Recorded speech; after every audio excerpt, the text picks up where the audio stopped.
Hello বন্ধুরা, সেলাই কাজে একেবারে যারা নতুন আছেন, যারা সেলাইয়ের এবিসিডি পর্যায়ে আছেন, সেই সকল আপুদের জন্য আজকের এই ভিডিওটা।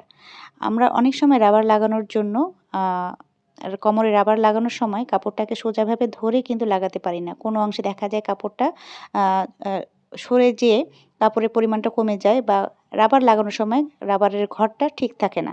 এক্ষেত্রে আমার দেওয়া একটি টিপস হচ্ছে এই যে অংশে আপনি রাবারটা লাগাবেন সে কাপড়টাকে এভাবে মুড়িয়ে নিয়ে সেলাই দিয়ে দিবেন। আর যারা সোজাভাবে একইভাবে সমান আগাগোড়া সমানভাবে সেলাই করতে পারেন না, তারা কিন্তু এই টিপসটা ফলো করতে পারেন। এই যে এভাবে মেপে, মেপে আপনারা সেলাই করতে পারেন। হ্যাঁ, এতে আপনার একটু সময়টা বেশি ব্যয় হবে। তবে বিষয়টা সময়ের না, পারফেকশন এর। আপনি যদি কাজটাকে পারফেক্ট করতে চান, অবশ্যই আপনাকে সময় ব্যয় করে কাজটা করতে হবে। যেহেতু আপনি সেলাই কাজে নতুন, আপনি খুব বেশি দ্রুততার সাথে কাজ করতে পারবেন না। আপনাকে সময় ব্যয় করতেই হচ্ছে। তাই আপনি যদি এভাবে স্কেল মানে মেপে ঝেঁকে মেপে কাজ করেন অ্যাকচুয়ালি, তাহলে আপনার কাজটা খুব বেশি পারফেক্ট হবে। এভাবে সেলাই করে নিলে রাবার লাগাতে সহজ